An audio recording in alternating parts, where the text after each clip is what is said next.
All right, welcome back. Of course, we've been talking about Uganda's elections. For more on those elections, we are joined by our correspondent, Sarah Kimani. A very good afternoon to you, Sarah. Let's talk about the latest in Uganda at the moment. I had heard about a media and even a social media clampdown of sorts. I saw some Ugandans, in fact, rebuking the fact that their fellow countrymen that are in the country cannot even go onto social media, cannot even tweet. What is the latest really coming from Uganda?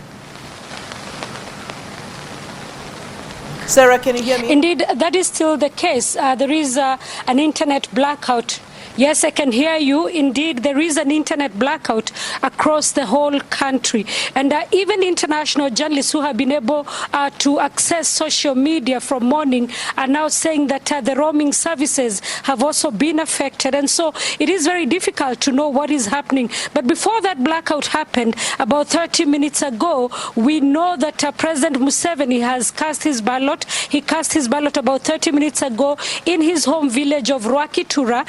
Bobi Wine cast his ballot earlier in the day in Kampala, the capital of Uganda. Another person who has cast his ballot among the candidates is General Mugisha Muntu, who is also vying. But one of the issues that is coming out, apart from this internet blackout, is that there are several irregularities across the country. Polling stations opened late, in some places perceived to be opposition strongholds. Voting materials did not arrive. And as a result of the internet blackout, the biometric voter registration kits have been reported to have failed in several constituencies, and especially in areas, again, perceived to be opposition strongholds. The Electoral Commission has said it is looking into all these allegations and it will be responding, but it also says that it will try and see whether it can increase voting time for areas where polling stations either opened late or voting materials arrived late, or the voting kits failed. Yeah, I want to talk about this meteoric rise of Bobi Wine as a politician who can take on long-standing Yoweri Museveni. I mean, I saw videos of him that have been shared when he was arriving to cast his vote earlier on, and I mean, huge crowds there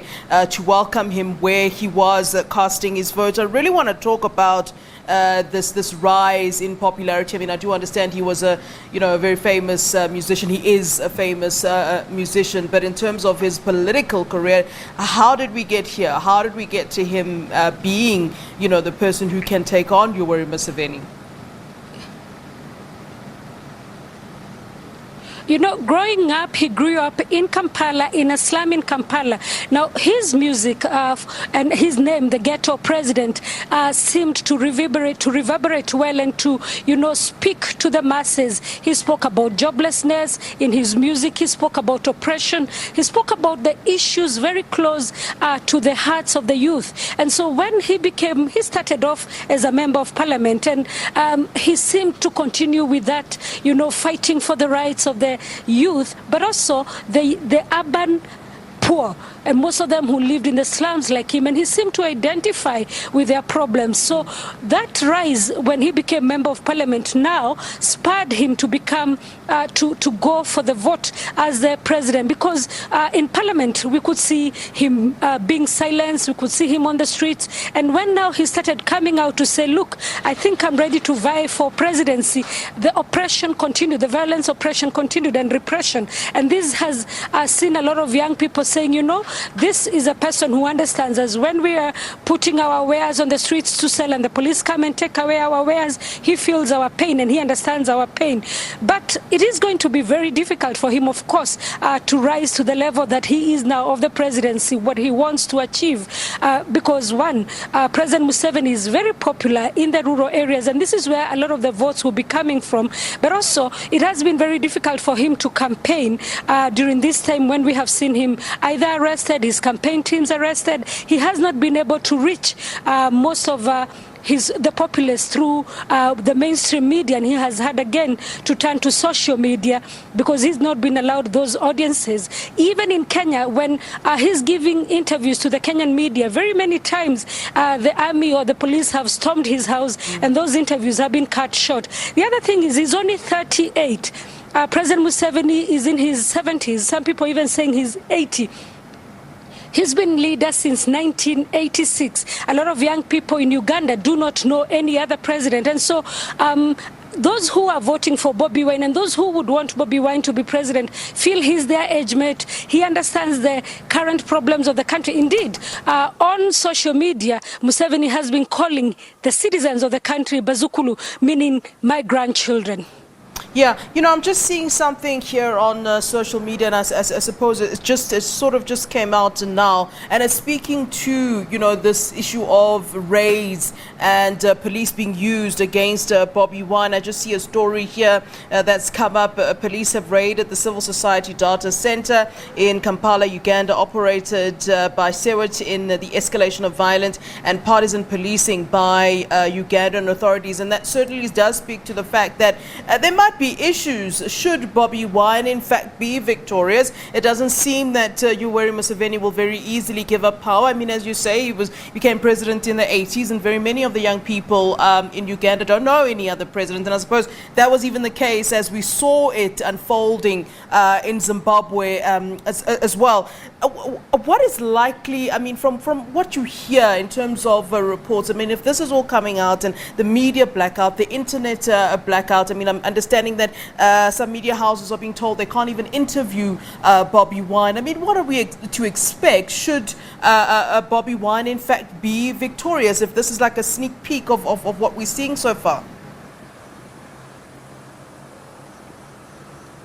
Yes, indeed. And just immediately after he cast his ballot, Bobi Wine told the media in the polling station where he cast the ballot that he will not accept the results of these elections if he feels that the election was not free and fair. And so we don't know what then Uganda is setting itself up for, because we have seen the other presidential candidates tweeting about ballot boxes being stolen, places where there has already been violence today. But even in the opposition hotspots, there has been a heavy police and military presence since yesterday. Some people even are laughing, is Uganda going to war or going into an election? So it will be difficult to see whether President Museveni would actually accept defeat. Remember, analysts that we have spoken to, including Dr. Frederick Guloba, who we spoke to last night on one of our sister programs, African Perspectives, spoke about President Museveni having the system on his side. He has the Electoral Commission,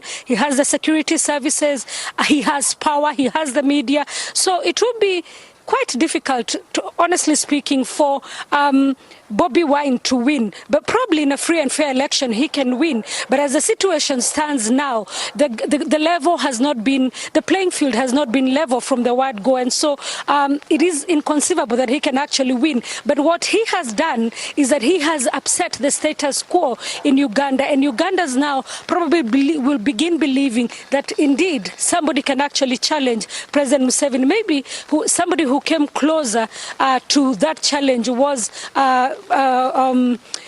Kiza Besigye, who was not vying for the elections this time, for the presidency this time.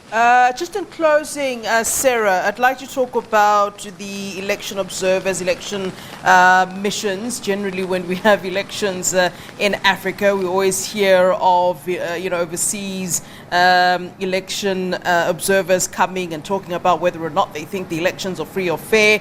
I wonder what's being said at this time. And I mean, with the media blackout, I suppose it is quite difficult to also get, information. But it's also quite ironic at this time that a country like America, for instance, who would have probably sent people to Africa, has their own plate full at this time dealing with the outgoing Trump administration. What can you tell us about what's being said, really, if there are election observers in the country?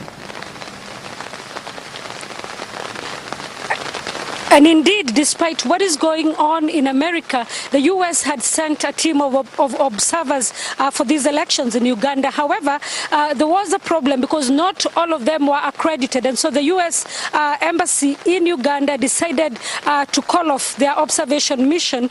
We know the African Union has sent observers, and they have been accredited. The East African Community has also sent observers who have been accredited. But the civil society organizations under the East African Civil Society Observer Mission, headquartered here in Nairobi, says that it was difficult for them to get accreditation for their members, and so they will be observing from here. I don't understand. I don't know how they will do that now, considering the internet blackout. But we saw them do the same thing in Tanzania. But increasingly, and this is not just in Uganda, the region has made it very difficult for observers to work freely. In Uganda, they have blamed it on COVID-19. However, we know for sure that this had something to do with them not wanting a lot of scrutiny at this time.